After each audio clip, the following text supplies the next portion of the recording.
Halo teman-teman, welcome to my channel. Kembali lagi bersama saya Mita Dwi Reginawati di YouTube channel saya Mita Official.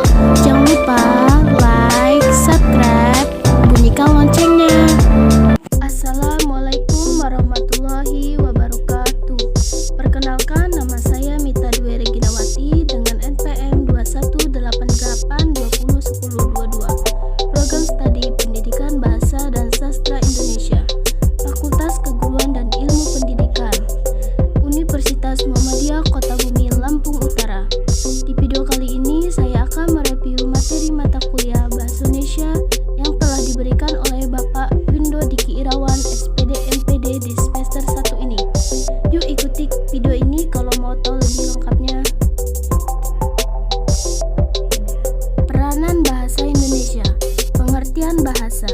Bahasa adalah suatu sistem yang dihasilkan oleh alat ucap manusia yang dipakai masyarakat untuk berkomunikasi, kerjasama, dan identifikasi diri. Selanjutnya, fungsi dan peranan bahasa dalam pergaulan. 1. Sebagai alat untuk berkomunikasi. 2. Sebagai alat untuk mengekspresikan diri. 3. Sebagai alat untuk mengadakan integrasi dan beradaptasi sosial. 4. Sebagai pemersatu bangsa. 5. Sebagai alat untuk berpikir. 6. Bahasa juga mampu mempengaruhi tingkah laku. Selanjutnya, adapun beberapa poin yang dapat dikaitkan dengan bahasa antara lain yaitu 1. Akal sehat yang sangat erat dengan logika. 2. Makna dan interpretasi yang merupakan bagian yang melekat dengan bahasa. 3. Konvensi atau kesepakatan bersama, karena tanpa konvensi, bahasa tidak ada artinya karena tidak dapat dimengerti oleh semua orang. 4. Dimensian, bahasa objektif. Bahasa yang objektif yang biasa dimengerti oleh semua orang. 5. Intertekstualitas, teks lain yang saling mempengaruhi pemahaman.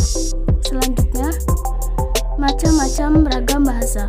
Ragam bahasa dibagi menjadi 3, yaitu 1. Ragam bahasa lisan adalah ragam bahasa yang diungkapkan melalui media lisan, terkait oleh ruang dan waktu sehingga situasi pengungkapan dapat membantu pemahaman. Ragam bahasa baku lisan didukung oleh situasi pemakaian. 2. Ragam bahasa tulis. Ragam bahasa tulis adalah bahasa yang dihasilkan dengan memanfaatkan tulisan dengan huruf sebagai unsur dasarnya. Ragam bahasa tulis itu tersendiri perlu memperhatikan ejaan bahasa Indonesia yang baik dan benar, terutama dalam pembuatan karya-karya ilmiah. 3. Ragam bahasa penutur adalah ragam bahasa yang berdasarkan sikap penutur. Selanjutnya, fungsi kata. Kata berfungsi sebagai penyusun kalimat. Setiap kata mempunyai makna yang berbeda-beda. Makna dari kata tersebut juga bisa berubah sesuai dengan penggunaannya dalam kalimat.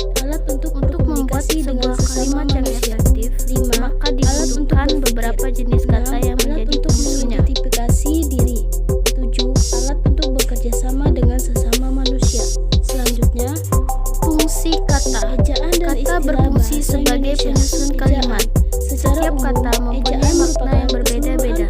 Makna dari kata tersebut juga bisa berubah sesuai dengan penggunaannya dalam kalimat. Untuk membuat sebuah kalimat yang efektif, maka dibutuhkan beberapa jenis kata yang menjadi penyusunnya. Ejaan merupakan pelambangan bunyi-bunyi bahasa, baik berupa huruf demi huruf maupun huruf yang sudah disusun menjadi kata, frase, atau kalimat.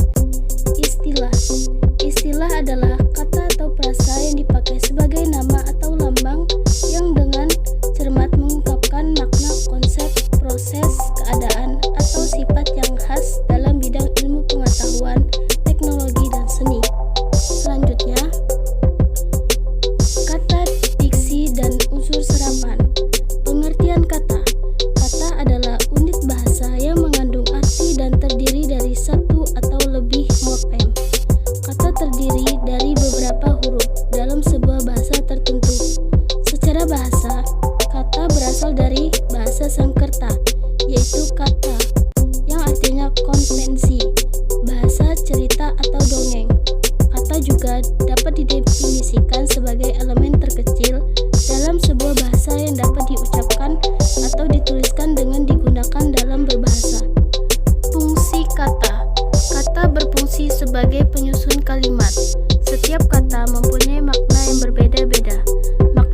jenis lainnya.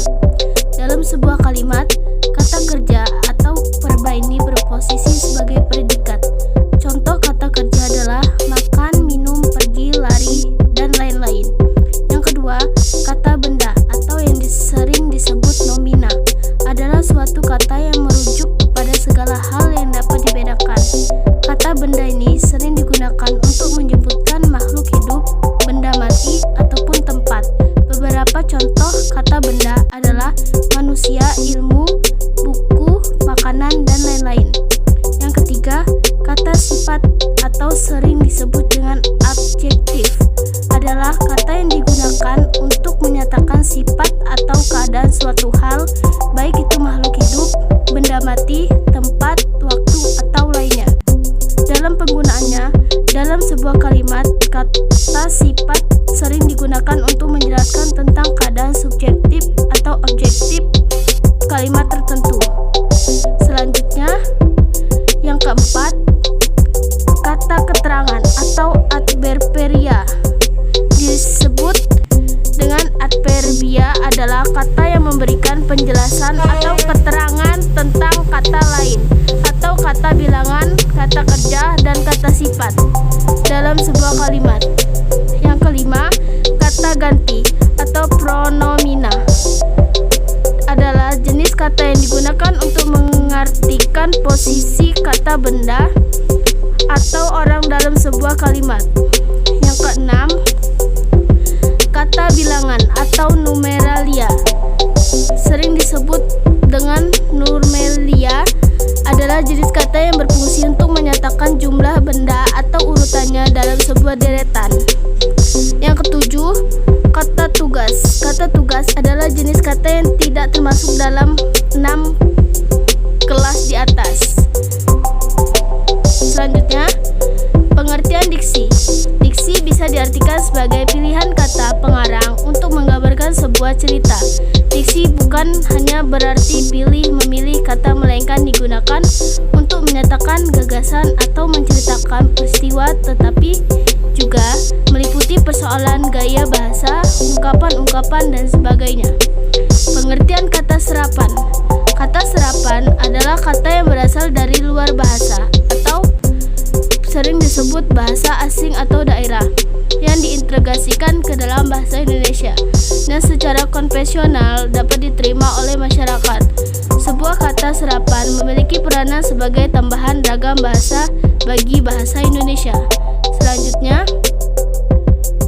kalimat efektif. Kalimat efektif adalah kalimat yang disusun berdasarkan kaidah-kaidah yang berlaku, seperti unsur penting yang harus dimiliki setiap kalimat, atau subjektif dan predikat.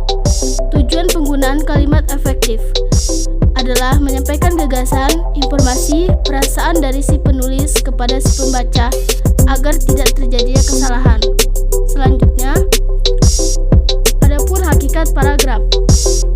Pengertian paragraf. Paragraf adalah seperangkat atau sekelompok kalimat yang tersusun dari satu kalimat pokok dan beberapa kalimat penjelas. Atau didefinisikan, paragraf adalah bagian yang berasal dari suatu karangan yang terdiri dari sejumlah kalimat yang diisinya mengungkapkan satuan informasi atau kalimat dengan pikiran utama sebagai pengendaliannya dan juga pikiran penjelas sebagai pendukungnya. Selanjutnya, jenis-jenis paragraf. Berdasarkan jenis-jenisnya, paragraf dibedakan menjadi 5 jenis, yaitu 1. Paragraf narasi. Paragraf narasi adalah suatu jenis paragraf yang menceritakan suatu kejadian atau suatu peristiwa berdasarkan urutan waktu. Yang kedua, paragraf deskriptif. Paragraf deskriptif adalah paragraf yang diisinya merupakan penggambaran dari suatu keadaan atau peristiwa menggunakan kata-kata sehingga pembacanya seolah-olah ikut merasakannya. Yang ketiga, paragraf eksposisi. Paragraf eksposisi adalah suatu paragraf yang bertujuan untuk memaparkan atau menyampaikan informasi kepada si pembaca. 4. Paragraf argumentasi. Paragraf argumentasi adalah suatu jenis paragraf yang mengungkapkan ide, gagasan, atau pendapat penulis. Yang kelima, paragraf persuasi. Paragraf persuasi puisi adalah suatu bentuk atau jenis karangan yang mempunyai tujuan membujuk pembaca supaya ingin berbuat sesuatu sesuai dengan keinginan penulisnya. Selanjutnya, pengertian karya tulis ilmiah. Karya tulis ilmiah adalah suatu karya dalam bidang ilmu pengetahuan dan teknologi yang bentuk ilmiah. Suatu karya dapat dikatakan ilmiah apabila proses perwujudannya lewat metode ilmiah. Karya ilmiah dapat disebut juga sebagai karangan ilmiah atau laporan ilmiah. Selanjutnya, pengutipan dan daftar pustaka. Adapun pengutipan langsung dan kutipan tidak langsung. Kutipan langsung yaitu kutipan penulis menulis apa adanya, teks yang dikutip dan penulis tidak mengubah kata-kata atau ejaan yang digunakan dalam teks yang dikutip. Tata cara penulisan kutipan langsung lebih dari 4 baris. Yang pertama, kutipan dipisahkan dari teks dengan jarak 2,5 spasi. Yang kedua, jarak antara baris 1 spasi. Yang ketiga, kutipan boleh diapit dengan tanda kutip. Yang keempat, akhir kutipan diikuti dengan tanda kurung buka, nama singkat pengarang, tahun terbit, dan nomor halaman 4 kutipan, dan diakhiri dengan tanda kurung tutup. Kutipan tidak langsung.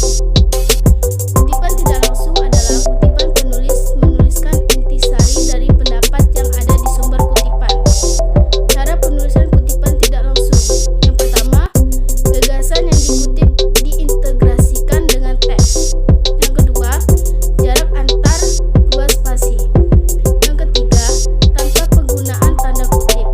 Yang keempat, diakhiri dengan tanda kurung buka, nama singkat pengarang, tahun terbit, dan nomor halaman, diakhiri dengan tanda kurung penutup. Selanjutnya, daftar pustaka. Daftar pustaka memuat sejumlah pustaka atau sumber lain yang digunakan penulis untuk mendukung pendapatnya, membedakan pendapatnya dengan ahli lain, atau hanya sekedar memberikan informasi bahwa ahli lain memiliki pendapat yang tidak sejalan dengan pendapatnya. Daftar pustaka disusun melalui dengan cara tertentu, meliputi komponen berikut. Yang pertama, nama penulis, kedua tahun terbit, yang ketiga judul naskah, yang keempat bentuk sumber informasi, yang kelima kota penerbit dan nama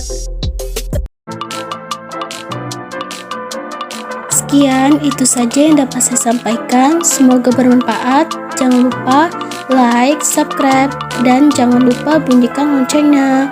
Thanks for watching. Bye-bye.